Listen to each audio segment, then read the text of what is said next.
మళ్ళీ ఒకసారి చూడండి, కణం విభజన చెందేటప్పుడు ఏం జరుగుతుందంటే ఫస్ట్ అంతర దశలోకి పోతుంది. కణం ఫస్ట్ విభజన చెందే ముందు ఏం చేస్తుంది అంటే అంతర దశలోకి వెళ్ళి అంతర దశలో G1 దశ కంప్లీట్ చేసుకుంటుంది, తర్వాత S దశ కంప్లీట్ చేసుకుంటుంది, తర్వాత G2 దశ కంప్లీట్ చేసుకుంటుంది. అది అయిపోయిన తర్వాత విభజన దశలోకి పోయింది. అంటే ఒక కణం విభజన చెందాలి అనుకుంటే దానికంటే ముందు ఏం చేసిద్ది అంటే అది అంతర్దశలో ఉంటది. ఫస్ట్ గుర్తుపెట్టుకొని, కణాలు ఎప్పుడు కూడా విభజన చెందేటప్పుడు ఉండేటటువంటి దశని విభజన దశ అంటారు. అది చాలా తక్కువ టైం ఉంటది, 1 గంట మాత్రమే ఉంటది. మిగిలినటువంటి టైం మొత్తం కూడా అంతర్దశలో ఉంటది, ఇంటర్ఫేజ్ లో ఉంటది. కాబట్టి కణాలు మొత్తం కూడా ఇంటర్ఫేజ్ ఏమంటారంటే రెస్టింగ్ ఫేజ్ అని కూడా మనం చెప్పొచ్చు. ఆ రెస్టింగ్ ఫేజ్ లో ఉన్నటువంటి విశ్రాంతి స్థితిలో ఉన్నటువంటి కణాలని మనం చెప్పుకోవచ్చు. ఆ ఇంటర్ఫేజ్ ఏదైతే ఉందో ఆ అంతర్దశలో కణాలు మొత్తం కూడా ఏంటి అంటే విభజన చెందటానికి రెడీ అయితే, కణాలు మొత్తం విభజన చెందటానికి ఏమేమి కావాలి ఏంటి అనేది మొత్తం కూడా రెడీ చేసుకుంటది. అది అంతర్దశ. ఈ అంతర్దశలో మొత్తం కణం ప్రిపేర్ చేసుకుంటుంది, దానికి కావాల్సినటువంటి మెటీరియల్స్ మొత్తం రెడీ చేసుకునేది అంతర్దశ, ఇంటర్ఫేజ్ అంటారు.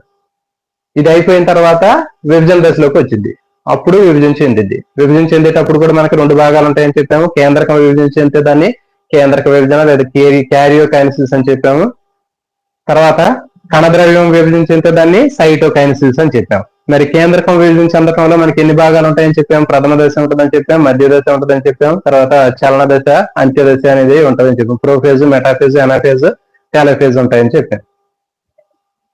సో ఇప్పుడు మనం డీప్ గా దీనికి సంబంధించినటువంటి ఇన్ఫర్మేషన్ మొత్తం కూడా నేర్చుకుందాం అండి. ఖచ్చితంగా వీటిలోంచి మనకి బిట్లు రావడానికి అవకాశం ఉంటుంది. చూడండి, ఫస్ట్ అంతర్దశ. ఇక ఇక్కడ చూద్దాం, దీనికి మీకు చెప్పాము G1, S, G2 ఈ 3 దశల్ని కలిపి ఏమంటారంటే అంతర్దశ అంటారు. ఇదండి, మనం ఒక వృత్తం రూపంలో చూపించినట్లయితే ఈ కనిపించేటటువంటి భాగం, తక్కువగా ఉన్నటువంటి భాగం అనేది విభజన దశ. చూడండి, చాలా తక్కువగా ఉంది. అంటే ఏంటి, దాదాపు 1 గంట టైంలోనే విభజన దశ అనేది కంప్లీట్ అయిపోతుంది. ఇది దీనికి ఉండేటటువంటి టైం అనేది చాలా తక్కువగా ఉంటుంది. కణాలు ఎప్పుడు కూడా విభజన చెందేటటువంటి దశ చాలా తక్కువగా ఉంటది. తర్వాత మిగిలినటువంటిది మొత్తం కూడా ఎక్కువగా అంతర్దశ అనేది ఉంటుంది. ఈ అంతర్దశలో ఇది G1 దశ, తర్వాత S దశ, G2 దశలు. సో ఈ 3 ఉంటాయి. చూడండి, G1 దశకి 10:30 గంటలు, S దశకి 10:30 గంటలు, తర్వాత G2 దశకి 3:30 గంటలు టైం పడుతుంది. ఓకే, సో ఈ విధంగా ఇది ఒక కణం తీసుకున్నప్పుడు ఫస్ట్ G1 దశ కంప్లీట్ చేసుకుంటది. ఇది అయిపోయిన తర్వాత S దశని కంప్లీట్ చేసుకుంటది. నెక్స్ట్ G2 దశని కంప్లీట్ చేసుకుంటది. ఇది అయిపోయిన తర్వాత నెక్స్ట్ ఈ M దశను కంప్లీట్ చేసుకుంటది. సో కాబట్టి ఒక కణం అనేది అంతర్దశ, విభజన దశలు అనేవి 2 ఉంటాయి ఒక కణానికి. అంతర్దశలో ఆ మొత్తం కణానికి కావాల్సినటువంటి అంశాలు మొత్తం కూడా గ్యాదర్ చేసుకుంటది. అది అయిపోయిన తర్వాత విభజన దశలోకి పోయిద్ది. ఆ విభజన దశ అయిపోయిన తర్వాత మళ్ళీ పిల్ల కణాన్ని తయారు చేసుకుంటది. ఇది ఇప్పుడు మొత్తం దాని గురించి చూద్దామండి. అంతర్దశ, విభజన దశ గురించి ఇక్కడ మనం డీటెయిల్ గా చూద్దాం. ఫస్ట్ అంతర్దశ. అంతర్దశ అనేది ఏంటి అంటే 2 విభజనల మధ్య ఉండేటటువంటి దశని అంతర్దశ అంటారు. చూడండి, ఇది ఒక విభజన. ఈ విభజన తర్వాత ఇది అంతర్దశ. అప్పుడు మళ్ళీ ఏం చేస్తుంది, మళ్ళీ విభజన దశలోకి వస్తుంది. సో కాబట్టి 2 విభజనల మధ్యలో ఉండేటటువంటి దశని ఏదైతే అంటారో దాన్ని అంతర్దశ లేదా ఇంటర్ఫేజ్ అని చెప్తారు. ఇక్కడ చూడండి, మరి దీంట్లో ఏం జరుగుతాయి అనేది చూద్దాం. అంతర్దశలో G1 దశ, S దశ, G2 దశ అనేటటువంటి 3 దశలు ఉంటాయని చెప్పాము. ఒక్కొక్క దశలో ఏం జరుగుతాయి అనేది చాలా చాలా ఇంపార్టెంట్ అండి. చూడండి, G1 దశ. G1 దశలో ఏం జరుగుతుందంటే కణం యొక్క పరిమాణం రెట్టింపు అవుతుంది. గుర్తుపెట్టుకోండి, అంటే కణం యొక్క సైజ్ అనేది పెద్దదవుతుంది. చూడండి, ఈ కణం ఈ సైజ్ లో ఉంది. మరి G1 ఫేజ్ లో ఏమైందంటే గ్యాప్ 1 ఫేజ్ లో సైజ్ పెరిగింది. సో కాబట్టి గుర్తుపెట్టుకోండి, G1 దశలో జరిగేటటువంటి మార్పు ఏంటి అంటే కణం యొక్క పరిమాణం అనేది రెట్టింపు అవుతుంది. సెల్ సైజ్ అనేది డబల్ అయింది. ఎందుకంటే మరి ఆ కణం మరి సైజు డబల్ అవ్వకుండా ఉంటే మరి డివిజన్ జరిగినప్పుడు దానికంటే ఇంకా చిన్న సైజులో వచ్చే అవకాశం ఉంటుంది. కాబట్టి ఫస్ట్ G1 దశలో ఏమవుతుందంటే కణం యొక్క సైజ్ అనేది పెరుగుతుంది. అంటే ఫర్ ఎగ్జాంపుల్ ఈ సైజులో ఉన్నటువంటి సెల్ ఇది డబల్ అయింది. డబల్ అయితేనే కదా మరి సమానంగా మళ్ళీ అదే సైజులో ఉన్నటువంటి కణాలు అనేవి ఎప్పటికి కూడా ఉండడానికి అవకాశం ఉంటుంది. కాబట్టి గుర్తుపెట్టుకోండి, G1 దశలో జరిగేటటువంటి మార్పు ఏంటి అంటే కణం యొక్క సైజు అనేది, పరిమాణం అనేది రెట్టింపు అవుతుంది. ఇది G1 దశలో జరిగేది. ఇది చూడండి, ఈ సైజులో ఉంటే ఈ సైజులోకి వచ్చింది. నెక్స్ట్ S దశ. S అంటే synthesis. Synthesis of DNA, synthesis of chromosomes. DNA కానివ్వండి, క్రోమోజోములు కానీ తయారయ్యేటటువంటి డబల్ అయ్యేటటువంటి స్టేజ్ ని ఏమంటారంటే ఎస్ దశ అని చెప్తారు. అంటే ఎస్ దశలో జరిగే మార్పులు ఏంటంటే డిఎన్ఏ పరిమాణం రెట్టింపు అయింది, లేకపోతే క్రోమోజోముల పరిమాణం అనేది రెట్టింపు అవుతుంది. అది ఎస్ దశ. గుర్తుపెట్టుకోండి, ఎస్ ఫర్ సింథసిస్. సింథసిస్ అంటే డిఎన్ఏ సింథసిస్ లేకపోతే క్రోమోజోముల సింథసిస్. ఉన్నటువంటి క్రోమోజోములకి డబల్ అవుతాయి. 2 ఉన్నాయి అనుకోండి 4 అవుతాయి, 5 ఉన్నాయి అనుకోండి 10 అవుతాయి. కాబట్టి డిఎన్ఏ గాని క్రోమోజోములు గాని దాని యొక్క పరిమాణం డబల్ అవటాన్ని ఏ దశలో చూడవచ్చు అంటే మనం ఎస్ దశలో చూస్తాం. ఇది ఎస్ దశ. నెక్స్ట్ G2 దశ. G2 దశలో ఏమిటి అంటే మనకి ఇక్కడ దీంట్లో కణాంగాల పరిమాణం రెట్టింపు అయింది. అంటే కణాంగాలు డబుల్ అవుతాయి. దాంట్లో ఉన్నటువంటి మైటోకాండ్రియా కానివ్వండి, గాల్జీ సంక్లిష్టం కానివ్వండి, రైబోజోములు కానివ్వండి, అంతర్జీవ ద్రవ్యజాలకం కానివ్వండి, ఇవన్నీ కూడా వాటి యొక్క సైజ్ అనేది డబుల్ అవటం జరుగుతుంది. సో ఇది G2 ఉపదశ. సో కాబట్టి గుర్తుపెట్టుకోండి, G1 దశ అంటే గ్యాప్ 1 అంటారు. G1 అంటే దాంట్లో కణం సైజు రెట్టింపు అవుతుంది. ఈ ఎస్ దశ అంటే ఎస్ అంటే సింథసిస్, డిఎన్ఏ గాని క్రోమోజోముల సైజ్ పరిమాణం అనేది రెట్టింపు అవుతుంది. నెక్స్ట్ దాని తర్వాత G2 అని చెప్పాము, గ్యాప్ 2 అని చెప్పాము. మరి ఈ గ్యాప్ 2 లో ఏం జరుగుతుందంటే కణంలో ఉన్నటువంటి కణాంగాల పరిమాణం అనేది డబల్ అవుతుంది. అది అయిపోయిన తర్వాత ఇక విభజన దశలోకి వచ్చింది. అది ఇక చూడండి, 2 విభజనల మధ్య ఉండేటటువంటి దశని మనం అంతర్దశ అని చెప్పాం. ఎట్లాగంటే చూడండి, ఒక కణం ఫస్ట్ G1 దశ కంప్లీట్ చేసుకుంది, అయిపోయిన తర్వాత ఎస్ దశ, ఇది అయిపోయింది. ఇది అయిపోయిన తర్వాత G2 దశ, ఇది అయిపోయిన తర్వాత విభజన దశలోకి వచ్చింది. G1 అయిపోయింది, దాని తర్వాత ఎస్, ఇది అయిపోయింది G2, దాని తర్వాత ఎం దశకు వచ్చింది. ఎం దశ అంటే ఏంటి అంటే విభజన దశ, మైటాసిస్ స్టేజ్ అంటారు, విభజన దశ. ఇక చూడండి, G1 అయిపోయింది, తర్వాత ఎస్, ఇది అయిపోయింది G2 దశ. G2 దశ అయిపోయిన తర్వాత ఎం దశ, విభజన దశ. మరి విభజన దశ అయిపోయిన తర్వాత మళ్ళీ ఆ విభజన చెందినటువంటి కణం మళ్ళీ ఏ దశలో పోయింది అంటే మళ్ళీ G1 దశలోకి వచ్చింది. ఇది అయిపోయిన తర్వాత మళ్ళీ ఎస్ దశలోకి వచ్చింది. మళ్ళీ ఇది అయిపోయినాక G2, మళ్ళీ ఇది అయిపోయిన తర్వాత ఎం. సో ఇక్కడ ఈ సైకిల్ అనేది కంటిన్యూగా అట్లానే జరుగుతుంటుంది. 2 విభజనల మధ్య ఉండేటటువంటి దశని అంతర్దశ అని చెప్పాం కదా మనం. ఇది ఒక విభజన దశ, ఇది ఒక విభజన దశ. ఈ 2 విభజనల మధ్య ఉండేటటువంటి దశ ఏదైతే ఉందో దాన్ని మనం అంతర్దశ అని చెప్పాం. అంతర్దశలు ఏముంటాయని చెప్పాం, G1, G2, G1, S, G2 ఈ 3 కూడా మనకి అంతర్దశలో ఉంటాయి. కాబట్టి ఆల్టర్నేటివ్ గా వస్తుంటాయండి అంతర్దశ, విభజన దశ, అంతర్దశ, విభజన దశ. ఇక అట్లా కంటిన్యూ అవుతూనే ఉంటది అట్లా. సో గుర్తుపెట్టుకున్నాం కదా మనం, G1 దశలో కణం యొక్క సైజు రెట్టింపు అవుద్దని చెప్పాము. ఎస్ దశలో డిఎన్ఏ లేకపోతే క్రోమోజోముల పరిమాణం రెట్టింపు అవుద్దని చెప్పాము. నెక్స్ట్ G2 దశలో ఏమవుతుందంటే దాంట్లో ఉన్నటువంటి కణాంగాల పరిమాణం అనేది రెట్టింపు అవుతుందని చెప్పాము. నెక్స్ట్ విభజన దశ. ఈ అయిపోయిన తర్వాత గ్యాప్ 2 లో కణాంగాల పరిమాణం రెట్టింపు అయిన తర్వాత ఇక మొత్తం కణం దానికి కావాల్సినటువంటి మెటీరియల్స్ మొత్తాన్ని కూడా సిద్ధం చేసుకుని ఇక విభజన చెందటమే ఇక దానికి ఆలస్యం. సో ఇది విభజన దశలోకి వస్తుంది. విభజన దశలోకి వచ్చిన తర్వాత కూడా మనం ఏం చెప్పాము, దీంట్లో కేంద్రకాన్ని విభజన చేసుకుంటుందని చెప్పాము. ఫస్ట్ దాన్ని క్యారియోకైనసిస్ అని చెప్పాము. అది అయిపోయిన తర్వాత కణద్రవ్యాన్ని విభజన చేసుకుంటుందని చెప్పాము, దాన్ని సైటోకైనసిస్ అని చెప్పాము. అది ఎట్లా ఉంటుందో చూద్దాం. ఈ కేంద్రక విభజనలో ప్రథమ దశ, మధ్య దశ, చలన దశ, అంత్య దశలు ఉంటాయని చెప్పాము. ఇది సరైనటువంటి ఆర్డర్ కూడా గుర్తించమని అడుగుతాడు. మొదటి దశ ఏది అంటాడు, లేకపోతే రెండోది ఏది అంటాడు, మూడవది ఏది అంటాడు, నాలుగవది ఏది అంటాడు. ఇప్పుడు ప్రథమ దశలో జరిగేటటువంటి మార్పులు చాలా చాలా ఇంపార్టెంట్ అండి. దీంట్లో ఏం జరిగిద్దో చూద్దాం. ప్రథమ దశ తీసుకున్నట్లయితే ప్రథమ దశలో కేంద్రకంలో ఏ మార్పులు జరుగుతాయి అనేది చాలా చాలా ఇంపార్టెంట్ అండి. జాగ్రత్తగా వినండి. ఇక్కడే మనకి మొత్తం ఉంటది. ఇక్కడ దీనికి సంబంధించినటువంటి ఇన్ఫర్మేషన్ మొత్తం కూడా ఇక్కడే ఉంటది. ఫస్ట్ ప్రథమ దశలో జరిగేటటువంటి మార్పులు అంటే ఇప్పుడు మొత్తం కూడా కేంద్రక విభజనలో కేంద్రకంలో జరిగేటటువంటి మార్పులు. ఓకేనా? కాబట్టి ఫస్ట్ ఏం జరిగింది అంటే ప్రథమ దశలో కేంద్రకం చుట్టూ ఉన్నటువంటి కేంద్రక త్వచం అదృశ్యం అయిపోద్ది. ఇది చూడండి, ఇది కేంద్రకం అనుకుందాం. కేంద్రకం చుట్టూ ఉన్నటువంటి కేంద్రక త్వచం ఇక్కడ అదృశ్యం అయిపోతుంది కదా, పల్సగా అయిపోద్ది. అది ఫస్ట్ పాయింట్. కేంద్రకం చుట్టూ ఉన్నటువంటి కేంద్రక త్వచం అనేది డిజపియర్ అయిపోయింది, క్రమంగా అదృశ్యం అయిపోతుంది. తర్వాత కేంద్రకాంశం కూడా క్రమంగా అదృశ్యం అయిపోతుంది. కేంద్రకంలో కేంద్రకాంశం ఉంటుంది కదా, ఇది కూడా క్రమంగా డిజపియర్ అయిపోయింది. ఇవి 2 పాయింట్లు. దాని తర్వాత జరిగే మార్పు ఏంటి అంటే కేంద్రకంలో ఉన్నటువంటి ఆ జన్యు పదార్థం ఏదైతే ఉందో క్రొమాటిన్ అనేటటువంటి ఆ డిఎన్ఏ పదార్థము ప్రథమ దశలోకి వచ్చేసరికి అవి పలసగా ఉన్నటువంటి ఆ జన్యు పదార్థం లేదా డిఎన్ఏ అనేటటువంటిది పుల్లల్లాగా పొట్టిగా స్టిక్స్ లాగా తయారైంది, ఇట్లా చాక్ పీసుల లాగా తయారైతుంది. దీన్ని క్రోమోజోములు అంటారు. మీకు చూడండి, పలసగా ఉన్నటువంటి అస్పష్టంగా పలసగా ఉన్నటువంటి క్రోమోజోమ్లు అనేవి లేకపోతే ఆ క్రోమాటిన్ అనేది ప్రథమ దశలోకి వచ్చేసరికి ఏమవుతుందంటే ఇవి ఇట్లా మారిద్ది, పొట్టిగా స్పష్టంగా కనిపించేటటువంటి పుల్లల్లాగా మారుతుంది. వాటిని క్రోమోజోములు అంటారు. ఇవి సో గుర్తుపెట్టుకోండి. ఈ క్రోమోజోములు అనేవి ఏ దశలో ఉంటాయి అంటే కణం విభజన చెందేటప్పుడు మాత్రమే ఉంటాయండి క్రోమోజోములు. తర్వాత కణ విభజన అయిపోయిన తర్వాత ఈ అంతర్దశలో ఉన్నప్పుడు ఆ క్రోమోజోములు అనేవి మనకు అట్లా కనిపించవు. అది ఒక దారపు పోగులాగా కనిపించింది, అంటే ఒక పీచు మిఠాయి ఎట్లా ఉంటుందో అట్లా కనిపించింది. లేకపోతే స్క్రబ్బర్ కి మనం గిన్నెలు తోమేటటువంటి స్క్రబ్బర్ ఎట్లా కనిపిస్తుంది, దాంట్లో ఉన్నటువంటి స్ప్రింగిల్ లాగా ఉంటుంది కదా, సో అట్లా మనకి కాయిలింగ్ లాగా కనిపించి ఉంటుంది. అది మనకి క్రోమోజోములు అనేవి ఆ రూపంలో ఉంటాయి. దాన్ని క్రోమాటిన్ అంటారు. కణ విభజన చెందేటప్పుడు మాత్రమే ఆ అస్పష్టంగా ఉన్నటువంటి మొత్తం వలలాగా ఉన్నటువంటి మొత్తం కూడా కండెన్స్ అయిపోయి ఏమవుతుందంటే పుల్లల్లాగా స్పష్టంగా మారి ఇట్లా మనకి స్టిక్స్ లాగా కనిపిస్తూ ఉంటాయి. అప్పుడు వాటిని క్రోమోజోమ్స్ అంటారు. కాబట్టి విభజన దశలోనే మనకి క్రోమోజోములు స్పష్టంగా కనపడతాయి. కాబట్టి అస్పష్టంగా ఉన్నటువంటి క్రోమాటిన్ స్పష్టమైనటువంటి పుల్లల్లాగా ఉన్నటువంటి క్రోమోజోములుగా మారతాయి ఈ దశలో, ప్రథమ దశలో.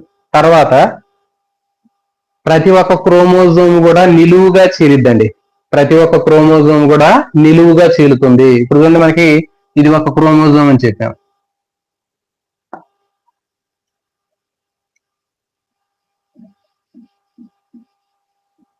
ఇది ఒక క్రోమోజోమ్. ఈ క్రోమోజోమ్ అనేది ఫస్ట్ విభజన చెందక ముందు అంటే అంతర్దశలో ఉన్నప్పుడు ఎట్లా ఉంటదంటే ఇట్లా ఉంటది, అస్పష్టంగా ఉంటది. మరి విభజన చెందేటప్పుడు ప్రథమ దశలోకి రాగానే ఏమవుతుందంటే ఇది పొట్టిగా స్పష్టంగా మారి పుల్లల్లాగా తయారవుతాయి. ఇట్లా దీన్ని ఏమని చెప్తారంటే క్రోమోజోమ్ అని చెప్తారు. ఈ క్రోమోజోమ్ మధ్యలో ఒక బొడిత లాంటిది ఉంటది, దాన్ని సెంట్రోమియర్ అంటారు. ఇంపార్టెంట్ అండి ఇది. ఇదేంటంటే సెంట్రోమియర్. ప్రతి క్రోమోజోమ్ కి మధ్యలో ఉన్నటువంటి ఒక కోస లాంటిది ఉంటది, దాన్ని ఏమంటారంటే సెంట్రోమియర్ అని చెప్తారు. ఇప్పుడు ఈ సెంట్రోమియర్ కి పైన ఒక భుజం ఉంది, కింద ఒక భుజం ఉంది కదా, వీటిని క్రోమాటిడ్ అంటారు. చాలా చాలా ఇంపార్టెంట్, క్రోమాటిడ్.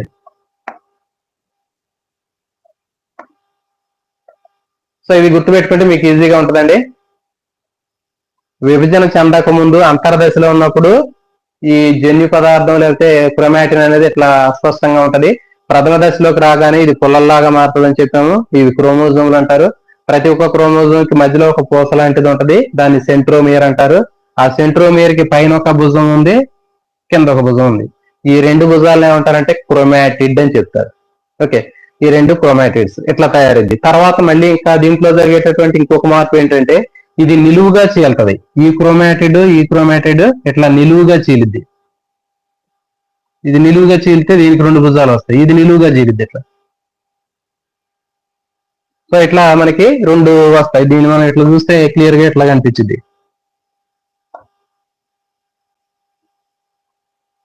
ఇది ప్రథమ దశలోకి వచ్చేసరికి మనకి క్రోమోజోమ్ లో జరిగేటటువంటి మార్పు. ఇది సెంట్రోమియర్ అండి. ఇది దీని పైన ఉన్నటువంటి భుజాలు, కింద ఉన్నటువంటి భుజాలని క్రోమాటిడ్లు అని పిలుస్తారు. తర్వాత ఇంకొక జరిగేటటువంటి మార్పు ఏంటి అంటే దీంట్లో కండె పరికరం అనేది తయారైంది, స్పిండిల్ ఫైబర్ అంటారు. ఇక చూడండి, ఇట్లా మనకి ఒక దారపు సాలిపురుగు దారం ఎట్లా ఉందో అలాంటి దారం లాంటి నిర్మాణం తయారైంది. ఎందుకంటే ఈ క్రోమోజోమ్ పట్టి లాగాలి కదా, తర్వాత వచ్చింది మనకి. ఓకేనా, ఇది కండె పరికరం లేదా స్పిండిల్ ఫైబర్ అని చెప్తారు. ఈ స్పిండిల్ ఫైబర్ కూడా ఈ ప్రథమ దశలో తయారైంది.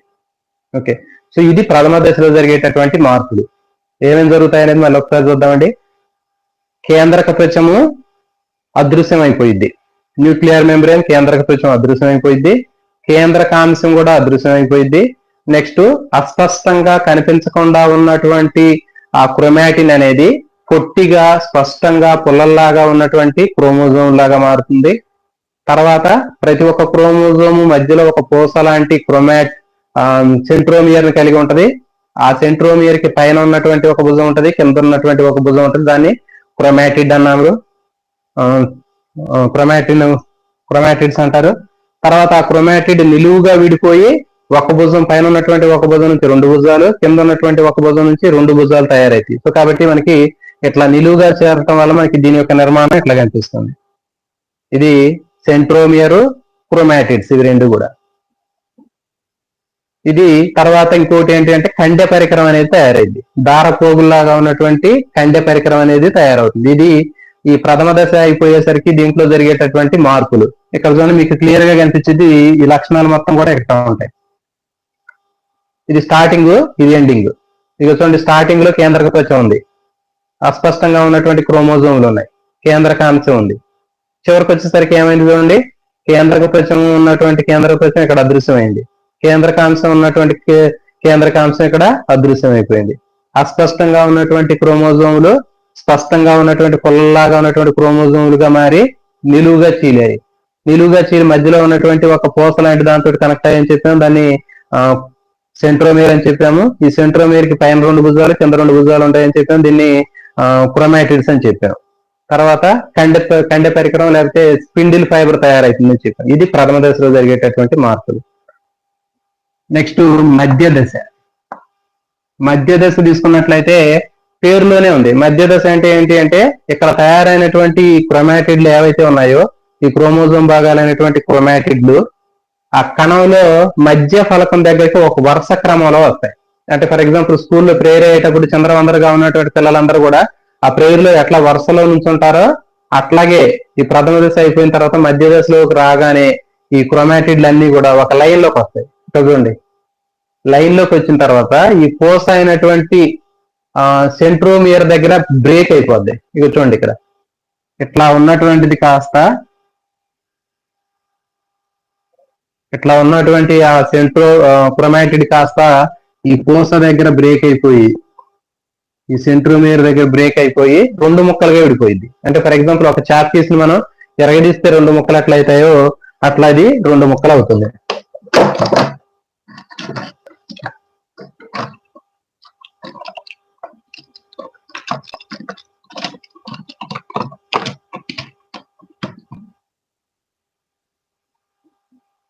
ఫర్ ఎగ్జాంపుల్ ఇది ఒక క్రోమోజోమ్ అనుకున్నాం. దీని మధ్యలో కోసలాగా ఉన్నటువంటి సెంట్రోమియర్ ఉంది, పైన ఒక భుజం ఉంది, కింద ఒక భుజం ఉంది. వీటిని క్రోమాటిడ్స్ అని చెప్పాం, ఇక్కడ సెంట్రోమియర్ ఉందని చెప్పాం. ఇది మధ్యలోకి ఎట్లా ఇరిగిపోతుంది అంటే చూడండి, ఇక్కడ ఈ మధ్య దశకు వచ్చేసరికి ఇక్కడ ఇరిగిపోయి అట్లా దగ్గరగా ఉంటాయి. ఇట్లా సెంట్రోమియర్ దగ్గర ఇరిగిపోయి దగ్గరగా అట్లా ఉంటాయి. ఇది మధ్య దశ. కానీ ఇంకా జరగవు ఎటు కూడా, ఇరిగిపోయి అట్లా ఉంటాయి. ఇట్లా ఇరిగిపోయి బ్రేక్ అయ్యి మనకి అట్లా కనిపిస్తూ ఉంటాయి. ఇది మధ్య దశ. గుర్తుపెట్టుకోండి, మధ్య దశలో జరిగే మార్పులు 2 ఉంటాయి. క్రోమాటిడ్లు కణ మధ్య ఫలకం దగ్గర వరుస క్రమంలో అమరి ఉంటాయి. ఇక చూడండి, వరుస క్రమంలో అమరి ఉంటాయి. అది మొదటి పాయింట్.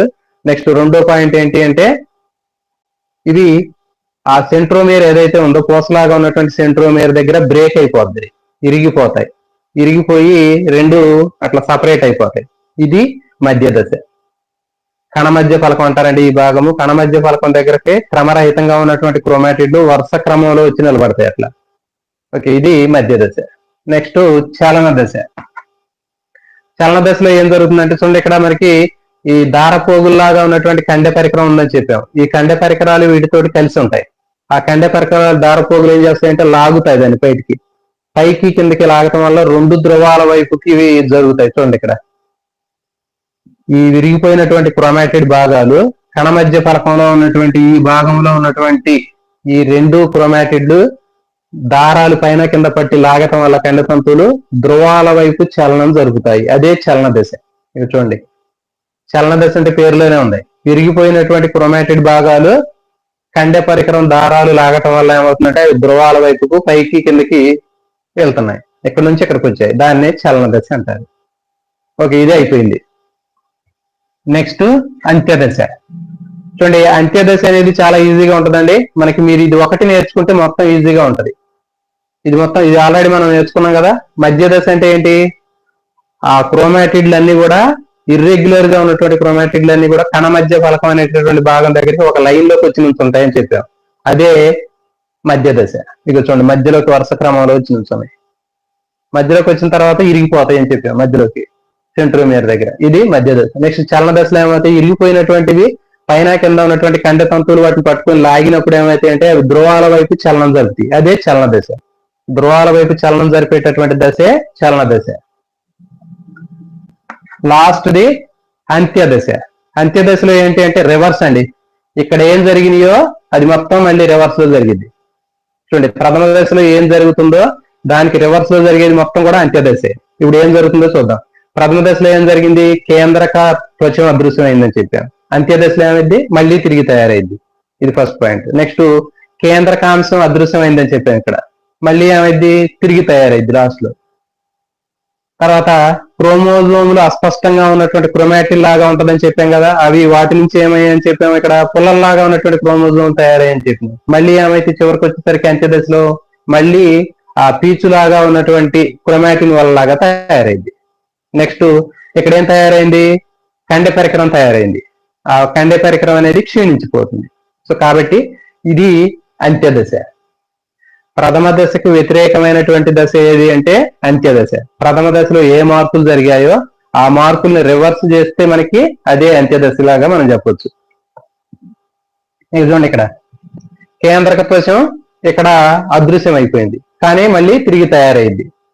కేంద్రకాంశం అదృశ్యమైంది, తిరిగి తయారైంది. క్రోమోజోములు స్పష్టంగా పొట్టిగా ఉంటాయని చెప్పాం. అక్కడ ఏమైతే మళ్ళీ పలుచగా మారి అస్పష్టంగా మారుతాయి. తర్వాత కండె పరికరం. చూడండి, కండె పరికరం తయారైందని చెప్పాం. ఇక్కడ ఆ కండె పరికరం అనేది మళ్ళీ క్షీణించిపోయింది. ఇది మనకి అంత్యదశలో జరిగేటటువంటి మార్పు. ఇప్పుడు చూడండి, మనకి చూడండి రెండు ధ్రువాల వైపు మనకి అక్కడ పోయినప్పుడు ఏ విధంగా కనిపిస్తున్నాయి. ఇదొక ముక్క, ఇదొక ముక్క. ఇది ఒక పూర్తి క్రోమోజోమ్ లాగా మారుతుంది, ఇది ఒక క్రోమోజోమ్ లాగా మారుతుంది. సో చూడండి, ఫైనల్ గా మనకి మనం తీసుకున్నటువంటివి రెండు క్రోమోజోములు తీసుకున్నప్పుడు ఈ రెండు క్రోమోజోములు నిలువుగా చేరటం వల్ల ఏమైందంటే ప్రతి ఒక్క క్రోమోజోమ్ కి పైన రెండు భుజాలు వచ్చాయి, కింద రెండు భుజాలు వచ్చాయి. ఓకే, ఆ రెండు భుజాలు కూడా మళ్ళీ ఏమైనాయి అంటే ఇక చూడండి ఇట్లా విరిగిపోయాయి. విరిగిపోయినప్పుడు పైన రెండు క్రోమోజోములు, కింద రెండు క్రోమోజోములు వచ్చాయి. సో కాబట్టి మొత్తం మనకి 4 క్రోమోజోములు అనేవి వచ్చాయి. అంటే రెండు క్రోమోజోములు ఉన్నటువంటిది విభజన అయిపోయేసరికి దీంట్లో రెండు క్రోమోజోములు రావడం జరిగింది. సో ఇది మనకి ఏంటంటే విభజన దశ. విభజన దశ అయిపోయిన తర్వాత నెక్స్ట్ కణద్రవ్య విభజన. ప్రతి ఒక్క కేంద్రకం చుట్టూ కూడా మనకి కణద్రవ్యం అనేది సపరేట్ అవుతుంది. అంటే ఇక్కడ ఉన్నటువంటి ప్లాస్మా పొర ఏదైతే ఉందో కణత్వచము మధ్యలోనికి తొచ్చుకుపోయి మధ్యలో ఒక అడ్డుగోడలాగా ఏర్పడి రెండు పిల్ల కణాలని వేరు చేస్తుంది. అదే వృక్ష కణం అనుకోండి, వృక్ష కణం అయితే కణ కవచం నుంచి ఆ రెండింటికి మధ్యలో ఉన్నటువంటి పొర అనేది ఏర్పడుతుంది, రెండు పిల్ల కణాలు తయారవుతాయి. ఇది కణ విభజన లేదా సమ విభజన సంబంధించింది.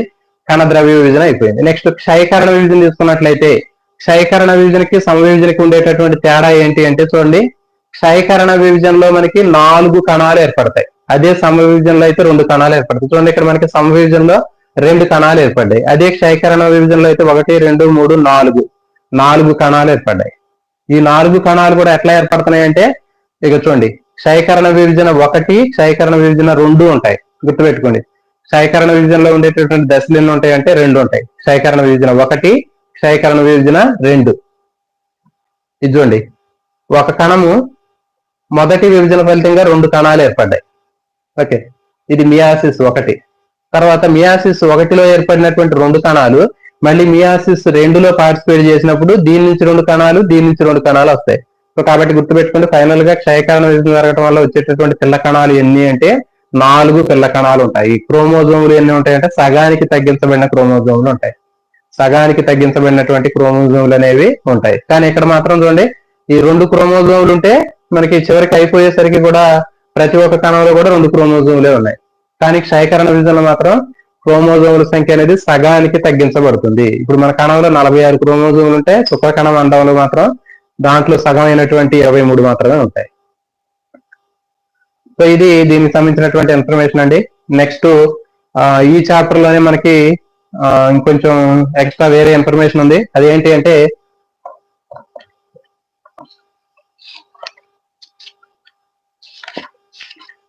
ప్రత్యుత్పత్తి ఆరోగ్యానికి సంబంధించినటువంటి ఇన్ఫర్మేషన్ ఉందండి. జనరల్ గా మనకి లేడీస్ తీసుకున్నట్టయితే 18 ఇయర్స్ మనకి వాళ్ళకి మ్యారేజ్ ఏజ్ అనేది ఉంటుంది. అదే జెంట్స్ తీసుకున్నట్లయితే 21 ఇయర్స్ ఉంటుంది. తర్వాత మరి ఇక్కడ ఎయిడ్స్ అనేటటువంటిది ఇవ్వడం జరిగింది. ఎయిడ్స్ పూర్తి పేరు ఏంటి అంటే ఎక్వైర్డ్ ఇమ్యూనో డెఫిషియన్సీ సిండ్రోమ్ అంటారు.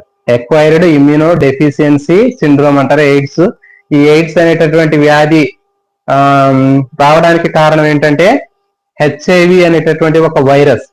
హెచ్ఐవి పూర్తి పేరు అంటే హ్యూమన్ ఇమ్యూనో డెఫిషియన్సీ వైరస్ అంటారు. హెచ్ఐవి వైరస్ పూర్తి పేరు ఏంటంటే హ్యూమన్ ఇమ్యూనో డెఫిషియన్సీ వైరస్ అనేటటువంటి వైరస్ వలన రావడం జరుగుతుంది.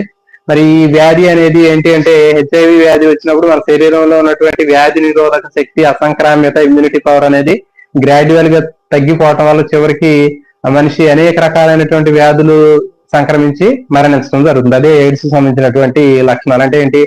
అక్వైర్డ్ ఇమ్యూనో డెఫిషియన్సీ సిండ్రోమ్ అంటే అనేక వ్యాధుల యొక్క సముదాయం. కాబట్టి అది ఎయిడ్స్ సంబంధించింది. మరి ఎయిడ్స్ సంబంధించినటువంటిది డిసెంబర్ 1 మనకి ఎయిడ్స్ దినోత్సవాన్ని జరుపుకోవడం జరుగుతుందండి. మరి దీనికి సంబంధించినటువంటి ఏఆర్టీ అంటారు, యాంటీ రిట్రోథెరపీ అనేటటువంటి కేంద్రాల ద్వారా మనకి వీళ్ళకి ఎయిడ్స్ సంబంధించినటువంటి వాళ్ళకి ట్రీట్మెంట్ సంబంధించినటువంటి ఇవ్వటం జరుగుతుంది. నెక్స్ట్ రెడ్ రిబ్బన్ అనేటటువంటిది కూడా మనకి ఎయిడ్స్ సంబంధించినటువంటి గుర్తు, దానికి సంబంధించింది ఎయిడ్స్ డే సంబంధించినటువంటి గుర్తు. మరి జనరల్ గా ఎయిడ్స్ అనేటటువంటిది ఒకరి నుంచి ఒకరికి ఎక్కువగా సెక్సువల్ కాంటాక్ట్ ద్వారా ఎక్కువగా రావడానికి అవకాశం ఉంటుంది. దాంతో పాటు బ్లడ్ టు బ్లడ్ కాంటాక్ట్ అయినప్పుడు ఎక్కువగా రావడానికి అవకాశం ఉంటుంది. మదర్ నుంచి బేబీకి ఫీడింగ్ ద్వారా రావడానికి అవకాశం ఉంటుంది. నెక్స్ట్ తల్లి గర్భంలో నుంచి శిశువు కూడా ఎయిడ్స్ అనేది రావడానికి అవకాశం ఉంటుంది. నెక్స్ట్ కుటుంబ నియంత్రణ మార్గాలు అనేవి ఉండేయండి. ఇక్కడ కాంట్రసెప్షన్ అంటారు, అంటే గర్భం రాకుండా ఉండడానికి తీసుకునేటటువంటి ఆ విధానం ఏదైతే ఉందో దాన్ని గర్భ నిరోధం అంటారు. అంటే వివాహం అయిన తర్వాత లేడీస్ లో గర్భం రాకుండా ఉండడానికి చేసేటటువంటిది ఏదైతే ఉందో దాన్ని ఏమంటారంటే తీసుకునేటటువంటి జాగ్రత్తల్ని గర్భ నిరోధం అంటారు, కాంట్రాసెప్షన్ అంటారు. ఆ గర్భ నిరోధానికి ఉపయోగించేటటువంటి పరికరాలు ఏవైతే ఉన్నాయో వాటిని ఏమంటారంటే గర్భ నిరోధక సాధనాలు, కాంట్రాసెప్టివ్ డివైజెస్ అని చెప్తారు. మరి వీటిలో ఎక్కువగా ఏంటంటే కాండోమ్ అనేటటువంటి జెంట్స్ కు ఉపయోగిస్తారు. నెక్స్ట్ వచ్చేసి లేడీస్ కి వచ్చేసరికి డయాఫ్రమ్ అంటారు. అంటే లేడీస్ లో కూడా మరి డయాఫ్రమ్ ద్వారా ఎక్కువగా ఏంటంటే కుటుంబ నియంత్రణ ద్వారా దీనికి చేసుకోవడానికి ఉపయోగపడుతుంది. అంటే ఏంటి? శుక్రకణాలు, అండాలు కలవకుండా ఉండడం కోసం ఈ కాండోమ్స్ లేకపోతే డయాఫ్రమ్స్ అనేవి ఉపయోగిస్తారు. లేడీస్ కు ఉపయోగించేవి డయాఫ్రమ్స్, జెంట్స్ కు ఉపయోగించేవి కాండోమ్స్. నెక్స్ట్ వచ్చేసి కొన్ని ఓరల్ పిల్స్ అనేవి ఉంటాయి, టాబ్లెట్లు. ఆ టాబ్లెట్లు యూజ్ చేయడం వల్ల కూడా ఏమవుతుందంటే శుక్రకణాలు చనిపోవడం జరుగుతుంది. యాక్టివిటీ అనేది ఉండదు, అక్కడ స్పెర్మ్ ఎగ్ తోటి కలిసి ఫర్టిలైజేషన్ జరగడానికి ఛాన్స్ అనేది ఉండదు. వాటిని ఏమంటారంటే స్పెర్మిసైడ్స్ అంటారు. జెంట్స్ లో వాళ్ళు వేసుకునేటటువంటి ఆ టాబ్లెట్స్ స్పెర్మిసైడ్స్ తీసుకోవడం వల్ల స్పెర్మ్స్ అనేవి యాక్టివ్నెస్ ని కోల్పోయి ఫర్టిలైజేషన్ ప్రాసెస్ అనేది జరగకుండా ఉంటుంది. నెక్స్ట్ ఇంకోటి ముఖ్యమైనటువంటిది ఏంటంటే కాపరిటీ. లేడీస్ లో గర్భాశయం లోపల ఎక్కడైతే ఆ పిండం ప్రతిస్థాపన జరుగుతుందో, పిండాభివృద్ధి జరుగుతుందో, ఆ పిండాభివృద్ధి జరిగేటటువంటి ప్లేస్ లో మరి ఒక రాగి తీగతో తయారైనటువంటి కాపరిటీ అనేటటువంటి ఒక వైర్ ని అక్కడ ఇంప్లాంటేషన్ చేస్తారండి. ఒకవేళ ఫర్టిలైజేషన్ జరిగినప్పుడు ఆ రాగి తీగ కుచ్చుకొని అదేమవుతుందంటే మొత్తం బ్రేక్ అయిపోతుంది. అది బ్రేక్ అయిపోయి అబార్షన్ అయ్యేటటువంటి ప్రాసెస్ ఉంటుంది కదా, అట్లా జరిగి బయటకు పోతుంది. మళ్ళీ ఎప్పుడైతే మనకు అవసరం లేదనుకుంటామో అప్పుడు ఆ లోపల ఉన్నటువంటి కాపరిటీని బయటికి తీసేసినట్లయితే నార్మల్ గా మళ్ళీ అక్కడ ఫర్టిలైజేషన్ జరిగినటువంటి ఎగ్ అక్కడ ఇంప్లాంటేషన్ జరుగుతుంది. నెక్స్ట్ ఇంకోటి ఏంటి అంటే సర్జికల్ మెథడ్స్.